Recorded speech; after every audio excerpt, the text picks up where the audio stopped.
Yande bofia tiguagin. Yande bofia tiguagin.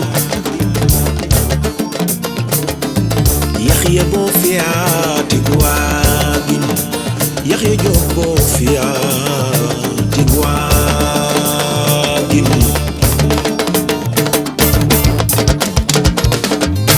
Marcel bofia tiguagin. Marcel bofia tiguagin. La delloo nuyu sëñ Lamine jërëjëf tam si invite bi corona bi nag moom di toppa rek ñun suñ diina tam lim ñu diktal mooy daal bu ko jox nit te bul fexe ba nit jox la ko moo tax man suma famille yëpp ñu ngi toog suñ kër jàppa suñ ñaambur di raxasu di moytu di jéem a stay apart 6 feet waaw ñun noonu lañ koo dundee.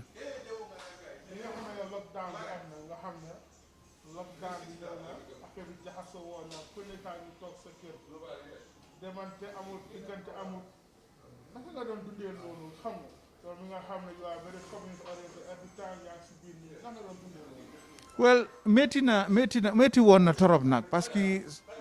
li nga wax la rek ñun ajuma ji jot ñu wóor suñ business yi Gambian yi yëpp patronise leen waxtaan fa ba pare ñibbi waaye métti woon na torop parce que ba pare soo ko seetee tam dafa balance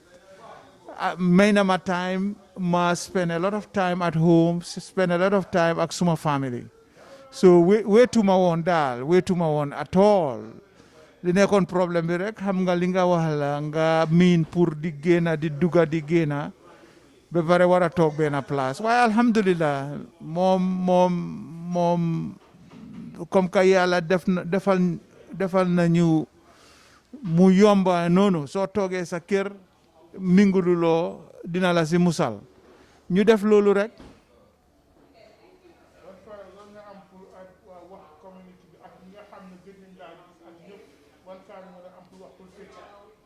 wel ne leen rek suñ xel yëpp a ngi si ñoom comme que feebar bi moom yàlla diktal nañu saafara scientist yi diktal ñu saafara si feebar bi ñu toppa ko rek ñu toog suñ kër yi soo amut pour génn a dem fen mel ni ki grocery o lopitaan o sa docteur o pharmacie bi place yu important yooyu daal nga toog parce que su dee jaamu yàlla bi sax yàlla dafa wax ne ñu amin yonente bi sallallahu alayhi wa sallam mun na ñu toog su fekkee ne dañoo dem waale o ñu waala ñu toog benn place ba yooyu génna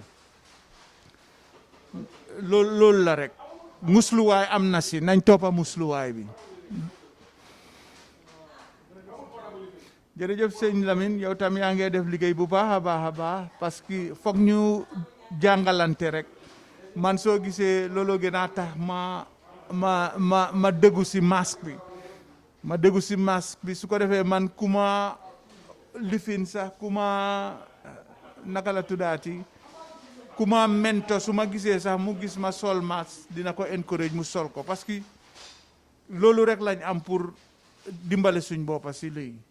yal nañu si yàlla musal yal na ko fi yàlla génnee ñi yóbbu yal na leen yàlla yërëm baax na sëñ Lamine jërëjëfati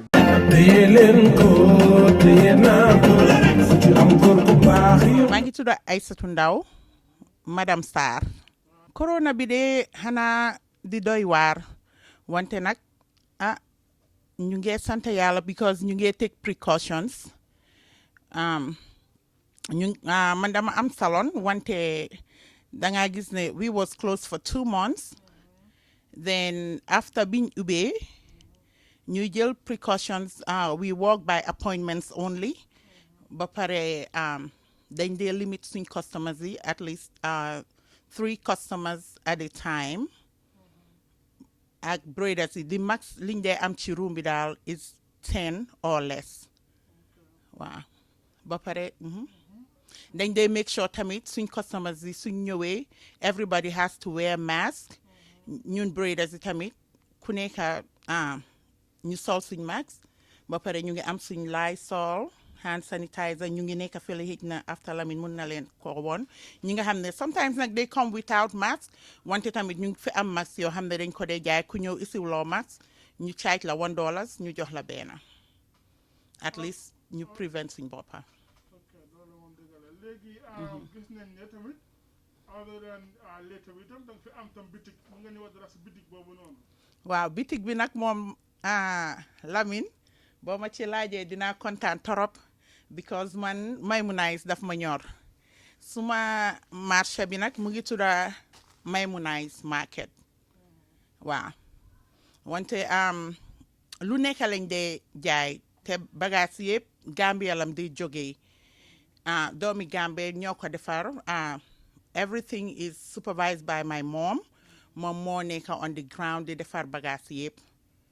waaw léegi lan la nga lay jaay man am naa karaw karaw bu neex sax karaw bi doo ko lekka ba daj si suuf because that's the main reason bi tax ma jaay because bi ma ñëwee fii dama daan jënd bagage te bagage yi duñ nekk quality so bi ma starté jaay bi tamit ma gis ne customers yi for the first time boo leen approché mbaa bagage yi amuñ suuf so ma commencé nag di defar quality bagage boo xam ne doo ko lekka ba am si benn jafe-jafe so dama dee am karaw am na cuura gerte ba pare am na arawi naan buuru boo xam ne it's pre-cooked ba pare am na buy baobab léegi am na sunguf tamit ñi nga xam ne dañ dee bëgg a karawal seen boppa sunguf fi maalo am na géeji boor ak yéet ba pare kecax bi tamit moo nekk nii yëpp 1 kilo ba pare am na cere tamit cere bu neex bu am laalo cere bi neex na forox na ba pare am na cakri am na sungufi gerte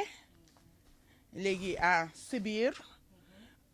Maymunayis market maa ngi fa am cassava leaf am na kereng am na wonjo bu weex bi shakpa ba pare nag bii mooy suma signature palm oil waaw palm oil moom maa ko fi daaxa waaw Lamin moom mun naa testify on that parce que fu mu tukki isil ma client macha allah waaw waaw am naa seda bu laka am naa kobo bu laka am naa seda bu fresh am naa tapandaar am naa neni nguña tamit but fu mu nekk nii it's sold out wante maa ngi am shipment bu just ñëw xëj na by Monday or Tuesday incha allah dinañ ci jot ba pare am naa fresh jaxatu am naa frozen wante fu mu nekk nii fresh bi is selling more so maa ngi amee jaxatu tamit fresh. gis naa ne yaa ngi amee benn honey lu mu nga ñëw tudd si honey boobu ok waaw suma organic honey bi moom mu ngi jógee Freetown and it's pure organic amut dara luñ si ra yeah and the palm oil too it's organic yaa ngi amee jën bu si boppam tudd ok jën bi is peel boni mooy kobo bu laka bu wow bi comme kecax bu amut xorom waaw so it's eaten by all West African countries yi ñëpp a ko bugga a lot ñëpp Ivory Coast ak waaw yeneen dëkk yi te nekk na out of state naka ngaa def ak moom ok mun nañ ma contact on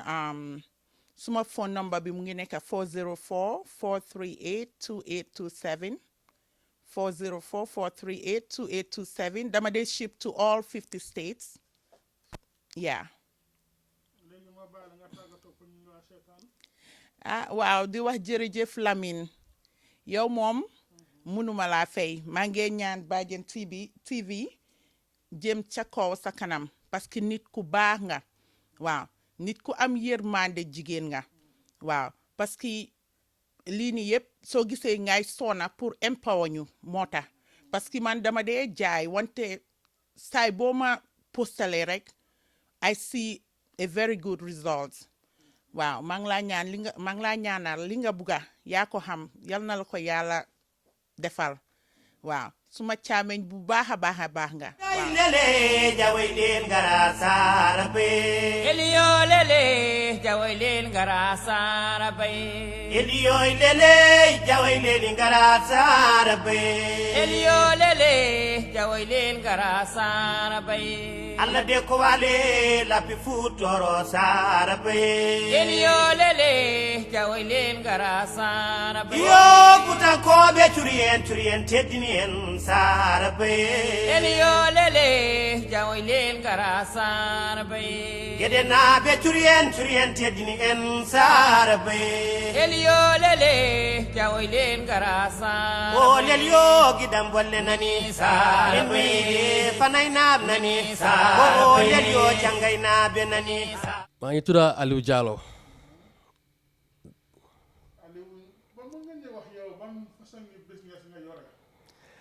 man suma business mooy shipping dañ dee ship containers to Gambia and West Africa corona bu ñëwee starting bi nag first month bi affecté nañu baax a baax waaye sant yàlla léegi we are back to normal mu ngi dem as usual alhamdulillah waaw ñoo xam ne dañoo bëgg a full container ñoo xam ne half ñoo xam ne quarter ñoo xam ne small box waaye ñun anything loo xam ne bu dem Gambia daal from cars to boxes to furniture we do it all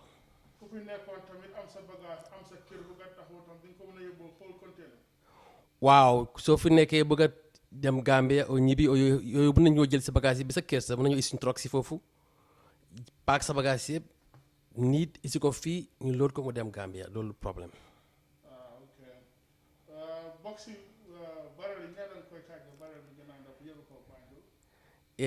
barrel bi 120 la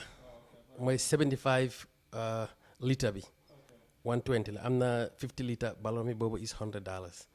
wardrobe box bi mu ngay demee $120 too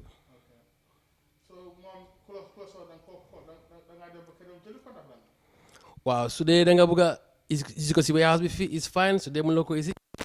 mun a pick up dañoo call ñu schedule pick up ñëw sa kër pick up bagage yi isi ko fii den ñu paako mu dem thank you very much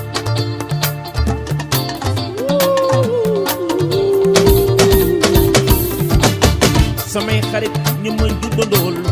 laa bëgg wayal ak nu mënu ma yóbbu ba ma fàttaleen mbaa ma leen di ginnaawal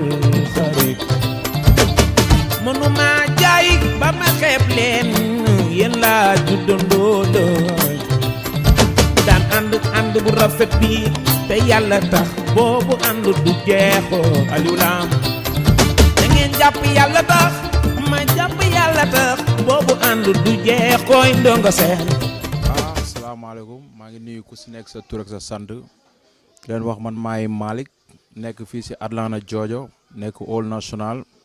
di def dibi international bi quoi léegi mën nga ñu wax corona bi naka nga koy dundee ak ndax dibi bi nga def nii bu corona bi ñëwee naka la def ak yow ak sa business bi waaw dibi bi corona bi ñëwee ni mu def ak sama business mooy lu dul gars yi di odo boo xam dama am ñoo xam dañuy délivrer léegi da nga leen di jox sa adresse rek ñoom ñu indi la ko ba sa kër quoi yeah. so ba léegi kon yaa ngi lakk yaa ngi defar ba mu baax waaw maa ngi lakk di defar ba mu baax di def ay dibi ginaar damay def tamit kédori comme ku am xew muy ngénte wala takk wala lu mu doon dañuy togg fii mais yamul si yàpp rek ak ginaar dañuy def ay ceebu jën ak yëpp léegi koo xam ne dafa am xew nekk fii Atlanta moo su ma nee mal bi dama am xew dama bëgg nga ñëw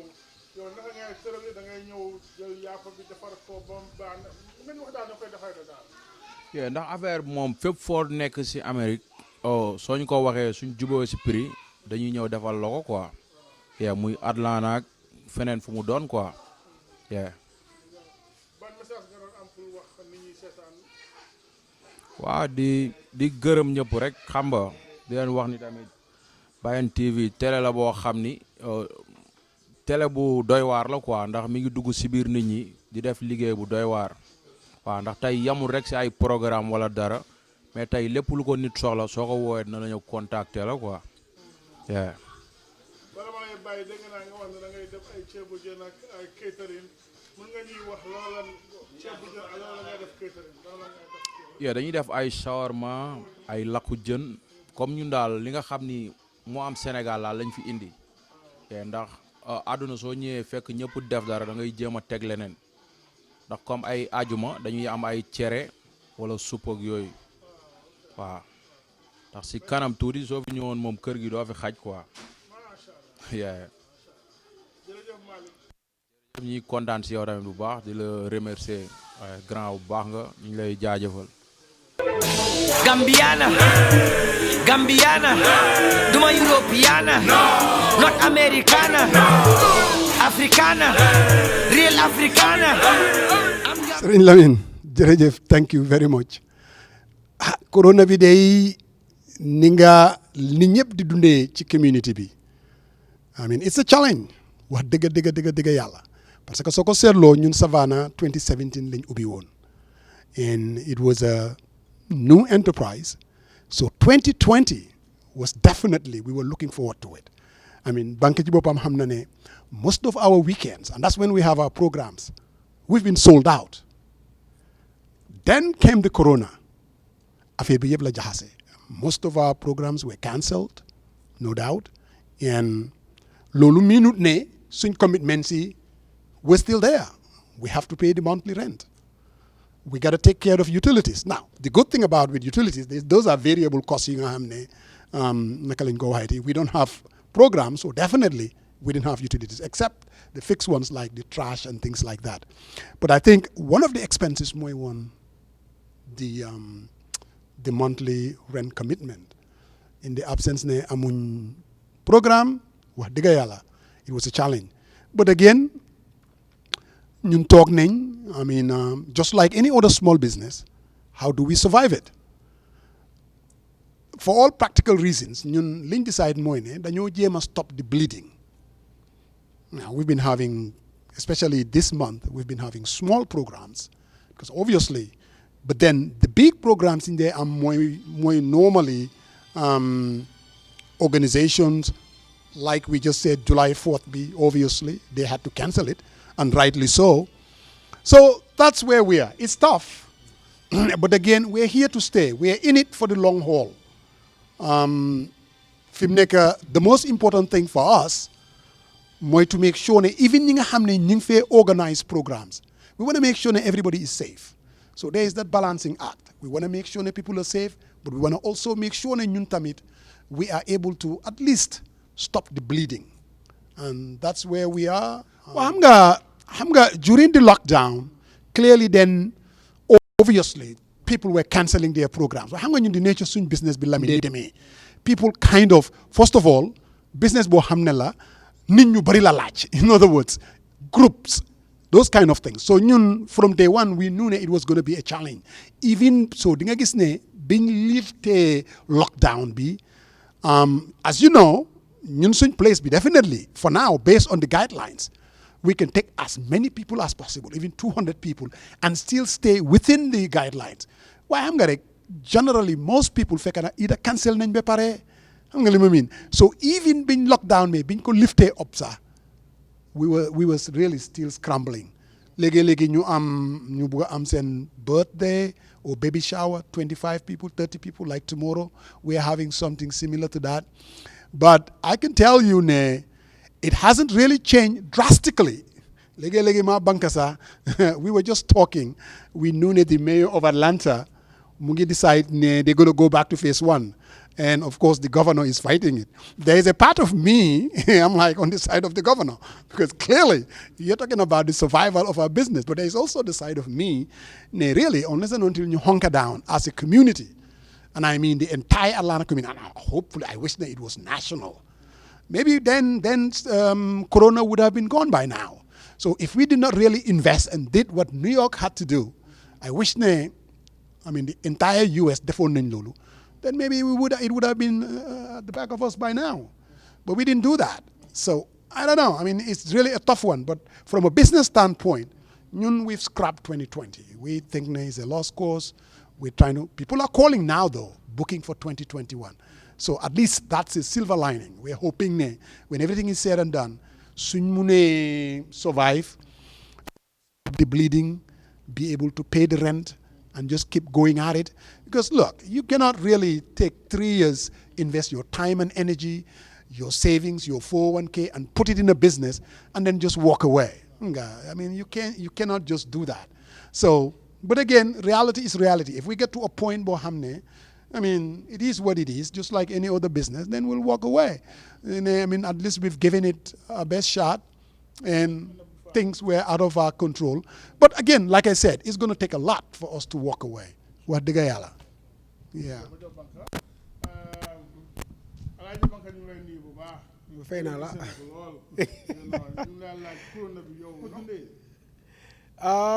Corona, you mean business wise or as a well, ñu ko jëb dundee laa ko dundee. I mean, it's not been fun. What they, I mean, because boko halate, I mean, you are talking about lockdown. You la take benn place. Nga war a nekk si kër gi all the time boo bëggee dem toppatoo ji dara sax even mbuba sax boo ko bëggee jënd boo demee Walmart ñu ne la doo ko mën a sol pour nga seet daal dina la exactly. So you have so many different things that we used to take for granted, honestly, just to simply be able to go to Best Buy and buy something and walk out. Léegi boo fa demee ñu ne la noo doo fu mën a duga exactly fii la xari jaar. I mean, so many different restrictions nga xam ne wax dëgg yàlla it's not been fun. The only silver lining is the fact that I spent more time with my kids this time around than I have ever done in my life because I'm literally at home all day with them. So the guys take more in you literally discovering stuff about my kids that I'd never discovered before. They are discovering stuff about because I'm literally spending 24 hours a day with them. They didn't talk what time, like together. They knew them sit on TV because those are the only activities we could do. Really, while you read together, while you still send class walking, you go together. So many different things. Really, spending time with the kids. No, mom appreciate that because it's top. And to be honest, the fact that the government also has been a little generous with helping to mitigate the financial damage on the personal level. So definitely those are the silver linings there. But overall, you take la bena place, be pare nga buga duga jena man mangi ni buga dem Gambia, and I'm basically stuck here. Exactly, and I'm sure you are facing the same problem. So you mom. So it has its good and the bad, but all we can do right now at this point more to keep the hope alive. And you continue to go and continue to keep ourselves safe and our families safe. And and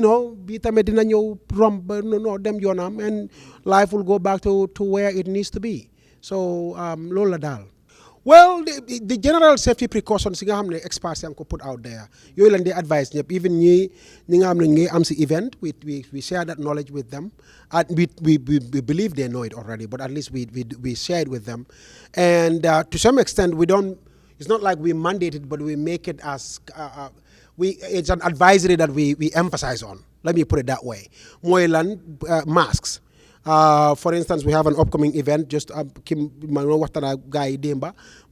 make sure you have masks available at the door. Send guys a mask use. And things like that. The advisory experts put out there, washing hands, mask, and we emphasize on the mask a lot because at this point right now, I think the mask has become gold standard as far as making sure that put on their mask and social distancing. That is to make sure they keep a distance between when we set them now around the tables, then they make sure you tables you put 2 distance between them. We come back in the days we used to have 10 people sitting at a table. Legi will make that 6 or 5 in some cases. Measures like at the institute to make sure that back in the days we could because this hall with the array, as you know, it can take hundreds of people. But we are at least encouraging people to limit the number of invitees to events, so that they don't end up with 500-600 people in the building, because that is not going to help. So, measures like that. Again, we are not making it a requirement, but we at least give it as an advisory to those who are having, because at the end of the day, it's their event. ñoom lu leen neex ñu def, but ñun believe na leen suñ cër la pour ñu toog ñu wax leen, okay, you guys are having this event over here, but we want to, at least encourage you to put these steps in place to make sure the guys, because we want people to come in here and are safe and sound and leave here as safe and sound as they need to be. And for our own safety too, because we are here with them and we want to make sure we keep ourselves safe, and for the sake of ourselves and our families, not to come here ñu jël gaadu dara yóbbuwaale ko kër dem jox ko suñ jabar yeeg suñ doom yi, xam nga loolu tamit beneen affaire la. So well, last word mooy ne dama ngay gërëm ñëpp, ma ngi laa gërëm yow Lamine sa boppa. You are always community oriented and making sure that the community businesses are heard, and to encourage folks, our businesses in the community. Loolu ñu ngi la see gërëm bu baax a baax a baax. Yow tamit yow yaay businessman too, and ñu ngi encourage ñaax ñëpp ñu make sure daal Lamine ku am sa event nga call Lamine daal nga make sure ne moom moo ko cover. Wow, because mun nga sa liggéey. I'm not just saying that because you do, encourage other business, but also because da nga mun sa liggéey. Definitely you have done a lot of projects for us, and they've all turned out to be really, we are fully satisfied with everything you have done. So ñu ngay ñaax ñëpp ñu tamit ñu make sure that ñu call la suñu amee seen businesses, and to let the community know that Savannah is still here. We haven't gone nowhere. Musa waxoon na ci mbiri how we are managing in this time. And we are staying alive, and we are making sure that we stay alive. So at least by Corona be rumba. So we are just letting the community know that we are still here and will be here when this thing is over. So guys, I may send events bu ñu daw nañ ñëw toog ak ñun tamit we can share our knowledge with them as to how they can do it as safe and sound in this building. So bu ñu foog ne Corona mu ngi around rek and Savannah is not in business. We are still alive, we are still in business. And we are just practicing social distancing and all the safety measures experts are advising us to do. So loolu laay wax ñëpp let them, Savannah is their home. This is their place. ñoom ñoo ko moom ñun moomuñ ko. ñun dañ ko set up rek ngir there is a need in the community. There is a problem. Mooy ne lan community bi suñ needee a place to be, they don't find a home to go and be able to have their events safe and sound and without the restrictions nga xam ne dañ dee ñëw with other places. Li mu tax ñu set up this place. Now that it's here, ñu ngay ñaax ñëpp ñu ñëw, let them see this as their home. Suñ fi amee seen event, we don't come here ñu ne leen waaw mënuloo indi lekka bale, mënuloo fee am music bale, mënuloo fee stay ba time sangam. We don't do all that because we know our community. And this is for our community. So what they got here, ñu ngi ñaax Gambian si daal ku am sa ngénte, ku am sa event bu mu di nekk taka say, all kinds of events. Call Musa wala nga call myself, ñu toog ak yow, ñu waxtaan ak yow, dinañ d'accord si dara. I can assure them that. And that because we want this to be their business, these want this to be their home, let them see it as such. Definitely. Yeah, Lamine. But again, comme li Banga wax rek, thank you. You called me nga ne bëggoon nga ñëw at least waxtaan ak ñun and most of the business or the community at large ni ñëw dundee corona bi comme li ñu wax rek, just like any other small business out there or even in our own personal lives. All I'm telling the community is thank you. We've got a lot of calls, people expressing, hoping at least we're staying around, some even going the extra mile, making suggestions, and we appreciate that. So fi mu nekk kay li ñoo mën a def rek mooy ñaan rek. Unfortunately, gis nga this, even the community annual julli biñ dee am, whether it was during the time of the Ramadan, we had to cancel it because of the corona. Julli Tobaski bi nii tamit, I don't have the answer. Maybe somebody like Habib, he would be communicating to the community what the decision is, but it looks like we're leaning towards cancelling it. Mbir mi moom, comme ni olof yi wax, mbas mi moom mbiri Yàlla la. And all we can do is trying to see how we can survive it. But again, it's always safety first. But then if you're a small business owner tamit, yaa ngi jéem a seet,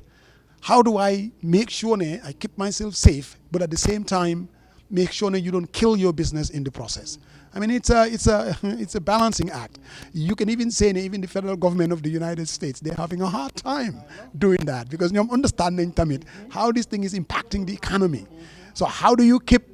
the economy shut down. You know what I mean? Just because of the corona as well. So it's a very delicate thing. I mean, all we can do is ñaan yàlla. I hope ne corona bi génn fi ni mu gën a gaawee. I mean ñun ñëpp ñu fekkee ko. Hopefully ne next year ñun ñëpp dinañ ñëwaat Savannah fii nii julli. I mean, as a community. But again, I also want to send a message to the community. We've had a lot of cancellations this year, and it is 2020. And people are rebooking in 2021. There are organizations and people out there. I mean, if they don't come to us, because there is a business decision we have to make. I mean, people tend to book ahead. In our community, they tend to wait. So we are not in a position to hold up at the date. When we get the calls, and like I said, the 2020 they've already been transferred to 2021. So I'm just urging them. If you have a program next year and you sure you're going to have it, I mean, you call us. We'll give you first consideration. But don't think for a minute that we're going to hold the date. Because really it has come down to, a survival issue. Without a doubt, Komli Bankawa, definitely this is for the community. It's for the Gambian community. But at the end of the day, we also realize if we were only kind of depending within our community, then we would not have been able to survive. So I'm just urging them, they should also plan ahead, and then we will definitely give them the first consideration. So yalla ñu ci yalla musal, yalla nañ ko fekkee ñun ñëpp next year ak jàmm, corona bi dem ak jàmm. Thank you very much, Lamin, for your help, and thank you for the consideration. Di wax Juma Mubarak di ñaanal jàmm nit ñi jàmm yal nañu aar ñëpp ak seen njaboot yi yal na corona bii nii yal nañ koy dégg rek waaye buñ ko gis. waaw moom kay moom definitely corona bi moom dëgg jafe na waaye alhamdulilah yàlla moom lu mu tegati jàmm bi rek da nga koo nangu te xam ne ndogal la xëy na is a test boo xam ne yàlla ñu ko jox muy seet naka lañ koo dundee ak seet naka lañ ko gomee lu nekk rek dina la jox wéer pour yow naka nga ko mun a lifinee so yow dafa des ci yow as jullit bi yow wala doomu aadama bi naka nga mun a dundee problème bii nii so corona bi moom saf na ku dëkk fii nii wala foo mun di dëkk ci àdduna bi di nga xam ne saf na because economically health wise nit ñi mënuñoo toppatoo ji seen soxla yi niñ ko mënoon a toppatoo niñ ko daan war a toppatoo jee so definitely métti na waaye nag ala kulli alin yàlla moom lu mu tegati jàmm bi rek ñu nangu ne rek ndogal la ba pare ñu def li ñu war a def jël suñ necessary measures yi pour make sure ne ñun ñëpp ñu ngi safe ak suñ family si te yes maa ngi toog fii nii waaye nobody is close to me juma laa jógee nii suma mas bi mu ngi nii waaye ne ku nekk rek nañ def daal li ñu war a def pour tax feebar bi daal em fi mu war a em jërëjëf. léegi ma doon bàyyi la doon tàggatoo pour ñuy wax seetaan ak nga wax ñi seetaan ak communauté bi ak ñi nga gëj a gis ñëpp loolu na wax ban kàddu. waaw di ñaax nit ñi rek ñu gën a take precautions xam ne time la rek parce que ku nekk fii nii si dëkk bi ay at yu bari yàlla ñu jox freedom ñu ngi dëkk fii nii di demlante di ñëwlante all of a sudden ñu am this kind of living nañ ko nangu rek xam ne ndogal la te dafa this will pass like li gars yi di wax this shall pass dëgg la tough na with everybody but yàlla jox nañu beneen lifin boo xam ne mun nañ koo use pour di nemmeeku wante buñ ne corona rek jot na nañ ekkati suñ téléphone yi ñuy koolante di ziare wante di seetante seet suñ njaboot di seet ndax ñëpp a ngi ci jàmm parce que mënatuñoo tasee waaye at least mun nañoo nekk di jokkoo jullit bi moom fu mu jaar rek ñu nekk di nemmeeku wante di ziare wante nañ gën a def rek liñ daan def pour yàlla jëlee fii jàngoro ji ni mu ko war a ni mu gën a gaawee ñu def rek liñ war a def di raxas suñ loxo yi sol suñ masque yi li ñu health professional si advice yëpp ñu def ko ñu try pour def ko ndax yàlla génne ko fi parce que soo gisee feebar bi dëgër boppa ñun nit ñi ñoo dëgër boppa déglu wuñ ndigal suñ toppaloon ndigal yi ni comme fi mu nekk feebar bi yàlla génne nañ ko waaye rek ñu ñaan rek yàlla génne ko fi delloo ñu si suñ tawfiix ñun ñëpp asalaamaaleykum wa rahmatullah marchand ambulant yi fajar na ni yeewooy jóg di jaayee gàddu seeni bagaas yi lu nu yóbbu kër ga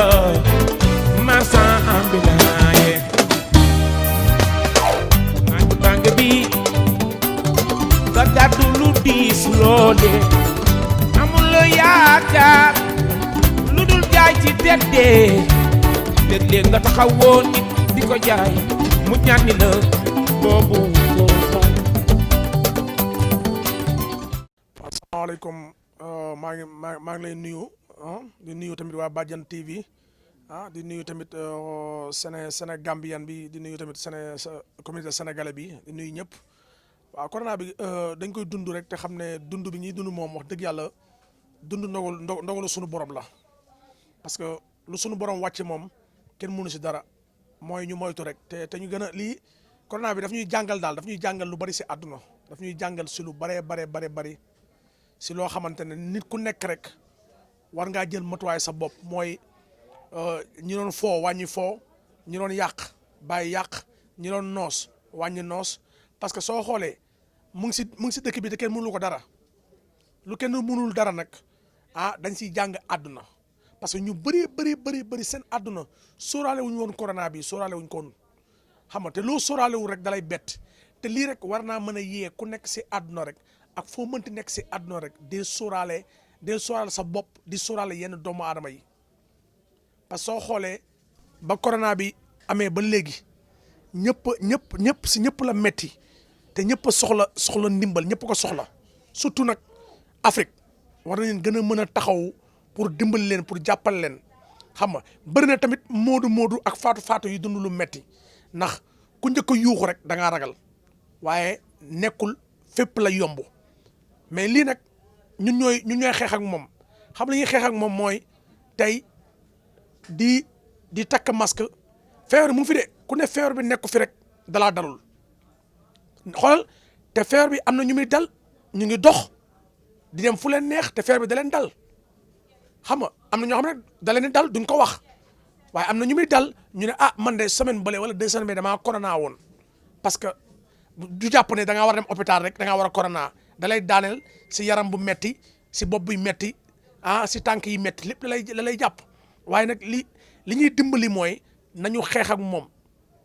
te taxawu nag néew yu doole yi kuñ mën a jàppale rek nañ ko jàppale ku ñu war a tane rek pour jàppale ko rek nañ ko jàppale te yàlla tax te nit ñi ñu gën a delloo seen xel si yàlla xam ne kenn nekk fi ko du suñu borom kenn nekk fi suñu borom suñ demee ba corona sax sa sëriñ naan la toogal fi nga war a toog nga war a xam ne kon àdduna bi léegi soppeeku na waaw kon nag nañ xeex ak moom te jàppalante te am yërmande te gën a tàppe xol yi te yaatal lépp si àdduna xam nga lépp loo gis mooy fi ma tàmbale rek da ngay ànd ak ngëm-ngëmu suñu borom ndax tey ñi dee gënuñu leen ñi nekk si lalu hôpital yi gënuñu leen kon yàlla man de wax dëgg yàlla su yàlla jëlee li ma yor te may ma jàmm su yàlla jëlee li ma yor te bàyyi ma ak sama bakkan bii te may dund tey fekkee lépp te jël li ma yor lépp te bàyyi may dund damay sant suñu borom man loolu laa ko dundee sant suñu borom te ànd ak sama ngor ni ko nit ñi di ànd ak seen ngor di muñ ndax tey yàlla moo naa jaxase suuf seeg asamaan bi yëpp dugg ñu ñëpp ñu daal di génn àdduna comme ko dafu ko mu teg ñu lu ndaw li rek dañ koy nangu teñ see mën a jàngat mooy lépp rek day bokk si ñi yéenante jàmm tey jàppalante tey jëf si nit lu rafet xam nga jëf lu rafet mooy tax ëllëg fu nit gëstoo rek mën laa mën a dimbali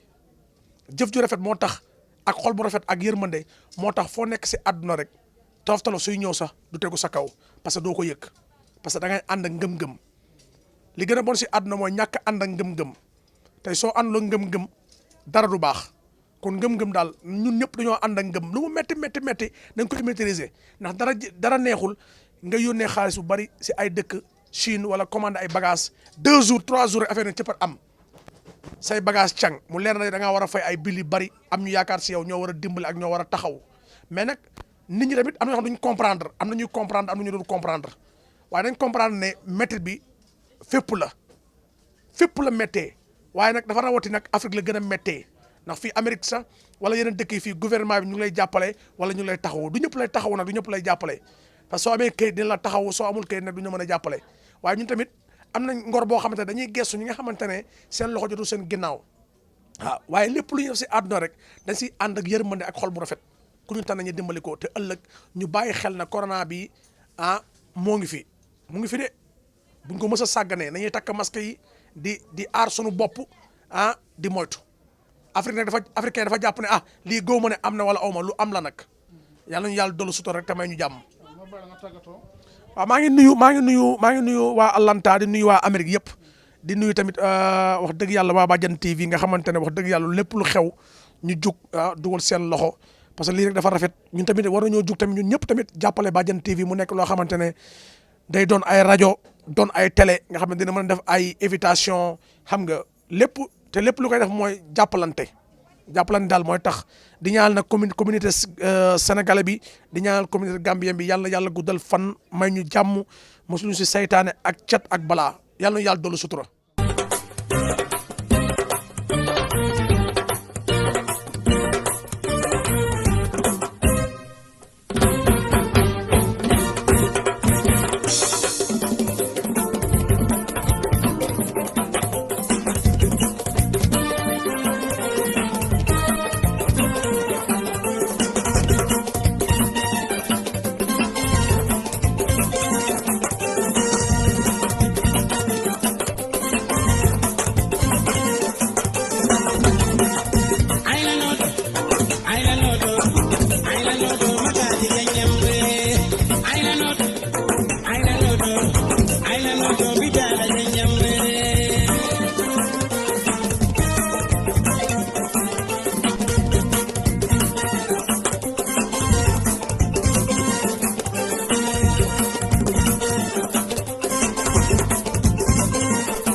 Lamin Faye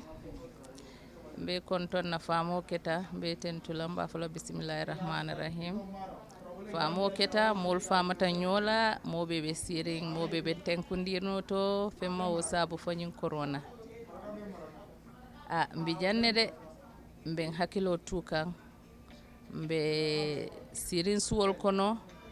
kaba suwo kono kana do kudula ka wol doron neke mol bebe sirin noto ni ye do ko sto ye ta ye do ko ke ye ji ye sey la suwo kono mantara kakafunyo kan nga programme landile nga bidangol be tenkundi kakafunyo kan jama nga be bula parce que nyin kurango min nata duniya kono ayen jahal baraman ala jahal parce que asembo waratanti so fongan hakilo tuwato nimbe funtila mbe maskol dunna nga glofol dum mo boy ko nga si nga tenkun ni min fintita dro ye haajole soto haaji ko la warante do ko way sey suwo kon ko la yata nak bari ala duwa nga duwale mutakamma anin kam fango tanka ala madum ala yen be tanka ala kana tingaje ala ma abayla duniya kono ala ma wurala duniya kan ka wole duwa ala kana tingaje ay mini fana muta be duwale ala ma farla wulle kan ala ma ala ya ke junube kafarti anin bala jakabo rasulu horomoto ayano asake no ala ma bayla duniya kono ala ma farla wulla duniya kan kay léegi ma laaj lockdown bi nga xam ne ñëw na ñu lockdown kenn demut kenn dikkut xam nga ku nekk yaa ngi toog ñetti weer ñaari weer naka nga doon dundaloo ak sa business bi business bi day sant yàlla tooguñ si suñ sago suñ nañu toog dañ war a toog pour moytu wax dëgg métti na trop suñ kaw waaye amuñ choice foog ñu toog business bi daal dañ tëjoon lu yàgga parce que ñu ne ñu tëj soo dañ am pour tëj toog si kër gi waaye yàlla rek moo ñoo yóbbu soo biñ waxeetee ñu ibi dañoo ibi ñëw tuuti rek few hours suñ toog ibee som fi 6 hours rek ñu liggéey ba pare tëj ñibbi di ndanka li suñ wërsëg ñu am ko suñ bakken moo ñu gënal lu nekka foog ñu toog nag suñu ñañu toog dinañ toog bàyyi suñ xel yàlla rek moo ñoo aar ma bàyyi la nga doon tàggatoo ak ñi seetaan ak ñi nga gëj a gis ñëpp ak leen nakaadi wala nampuwa maa ngi nuyu ñëpp di gërëm ñëpp di ñaanal ñëpp nag nañ toog suñ nañu toog na ñëpp toog waaw maa ngi ñaanal ñëpp di ñu ñuy ñëpp ñi ma seetaan yal nañu yàlla aral boppam yàlla nañu yàlla laaxa fu laaxa em ñuy ñaan yàlla musal ñu ci balaa bi yal na ko fi yàlla daxa yal na ko yàlla saafaral yal nañu ci yàlla musal yal na buñ ko gis ak suñ jobooti yëpp àddina gi yëpp ñuy wax nag ñëpp nañ moytu ñu toog em bee yàlla génnee lii suñ kaw waaw yal nañu yàlla may wér ak wérle ak fan ak tal barke Rasuul barke alxuraanal karim jërëjëf Fay Biraan jërëjëf kontaan naa corona bi comme ñëpp nuñ ko dundee rek toog stay at home stay safe liggéey nag amul depuis 4 months ago ba ñu ngi sant yàlla. during the lockdown nga xam ne ñu ngi lockdown down yëpp a ngi toog ñëpp toog seen kër yi ku nekk toog ku nekk gën a gisante nan nga doon dundee loolu yow. dundeewu ma ko dara lu dul toog rek looloo laa keep safe soo da ngaa toog rek jàpp si yàlla di ñaan mbas bi génn fee jàmm ak salaam. lan nga doon am pour wax nag ñu laa seetaan. di wax na ñëpp stay home suñ amul pour génn nañ stay home stay safe sanitize that's it.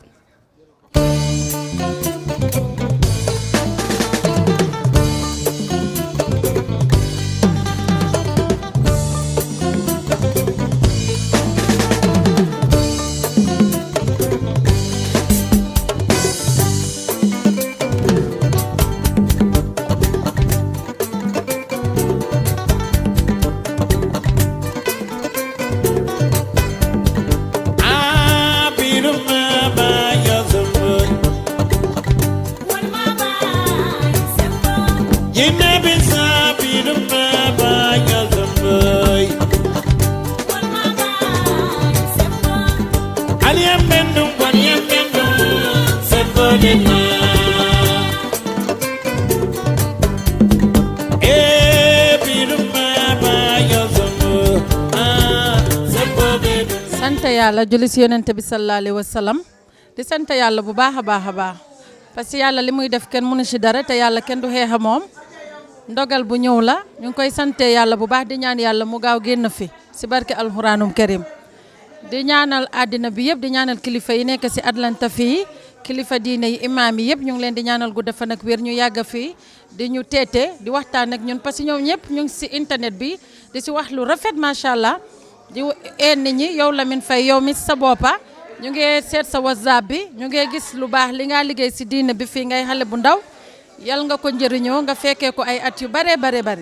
ñun xale yi dañ la bàyyi xel bu baax a baax mag ñi sax di la bàyyi xel na gis nañ lu baax rek ngaa dugal lu baax rek ngaa wax loo fekk muy yaaxu tam nga defar ko coronavirus bi nag mbaakutu konte nekku fii waaye lim ñu wax tamit loolu rek lañ mun a def mooy ñu emale li ñuy jël xam ne natu la yàlla moo ko indi buñ feesal place bi na fii moom dafa fees 24/7 waaye mu ngi ñu ko wax feebar bi nag du lay daw yàlla moo koy joxe mun ngaa leeta sax koo xam ne daf ko am yàlla aar la si parce que ñun xamuñ ñoo teg façon yi nit ku nekk fee dugga si waaye man kenn mënu koo daw mun nga koo daw nga nekk si biir appartement sa mu dab la fa kenn mun naa nekk appartement nga nekk downstairs ngelaw liy daw fu ne mu ngi fu ne parce que ñun suñ nekk yëpp xam-xam lañ mënuñoo daw feebar bi lu dul di ñaan yàlla rek mu aar ñu si di ñaanal borom place bi lim nekk si Gambia yàlla aar ko si liggéeyam bi moo def Gambia ba tax ba léegi ñëwul liggéey bi metti na lool muy xalel duga si fi gaadin am fa ay gaadin yoo xam ne di dimbale waa Banjul di dimbale réew bi Banjul ñu ngi ko see gërëm bu baax a baax di ko santa su lum duga rek yàlla barkel ko wasalaam Lamine Faye baraka corona ñi folo la koliyata le ba sai alhamdulillah na kilianolu ibabaturo la elafta kananu ibankola all the time but after kabri state ni yele nata na jang alhamdulillah ni ba ke kan damanding otumo nga kilian damandina daba sai we let people in and then requirement of minka minga wala mi max dung anu nga make so hand sanitizer soto sunny wipes paper towels and then Lysol. We're on a hunt for Lysol. So any moment Lysol, so that we're getting some. I think I make sure Kiliano for like Max Doom, Molbe Max Doom. They were lot for like Max Doom, even though some of them don't put it on, but we're working on it. ba dama ni alhamdulillah mbaakan ne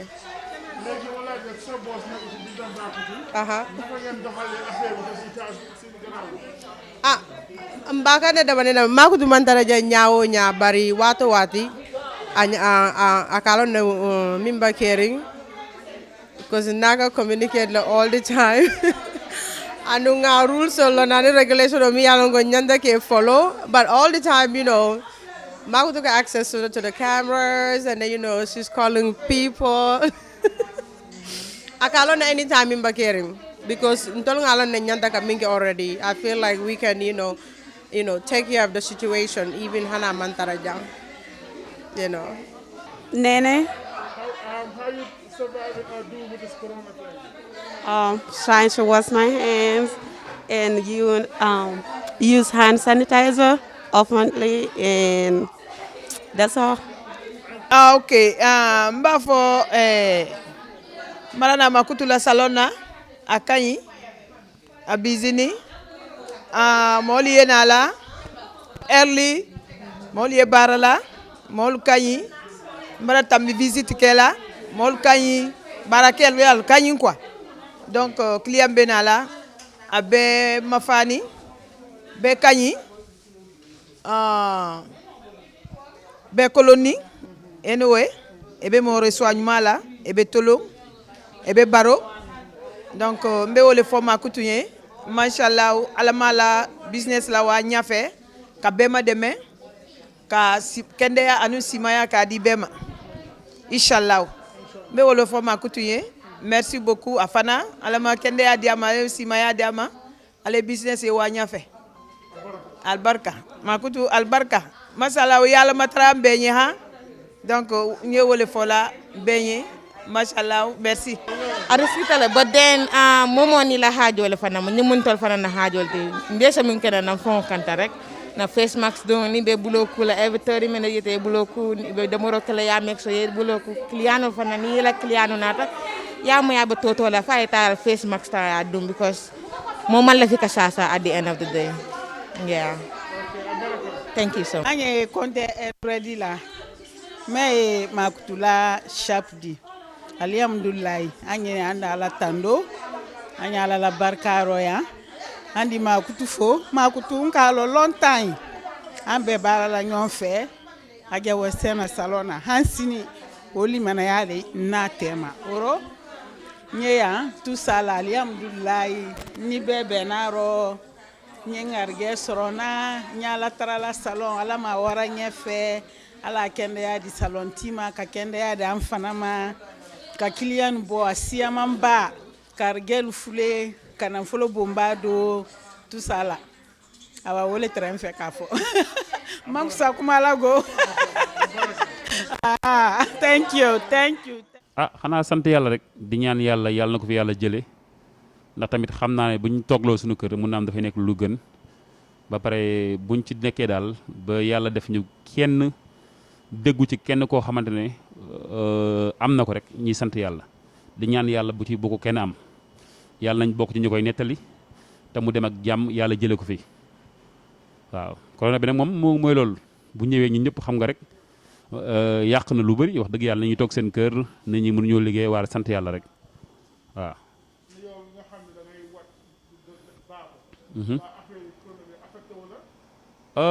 Commencement bi waaw parce que defatuma woon dara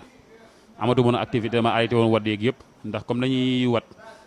même boo solee masque dañu naan wóorul moo tax wax dëgg yàlla dama arrêté woon lépp toog sama kër waaw ba ci après nag xam naa ay lu mat ay weer xaw ma ñaari weer après ci laa commencé nag di wat sama biir kër. nit ñi bu ñëwee ñëw foofu ma war leen nank-nank waa sant yàlla daal waa di wax ñëpp rek ñu moytu xam nga di wax ñëpp ñu moytu ndax feebar bi lu am la na ñëpp moytu te respecté li nga xamante moom la ñu nit ñi di wax mooy maanaam distance yeeg masque yeeg affaire yi di mel bu ñu ko defee rek bu soobee yàlla baax na yàlla bu ko kenn am yàlla ñu koy seetaan ak ñu ko dégg ak ñëpp ak bépp mboolum julit yàlla na yàlla def ñëpp ñu bokk ñu koy nettali yàlla bu ko mu dal kenn te képp ku mu dal tamit yàlla na yàlla def mu tane ak jàmm waaw loolu daal la amul lu may wax.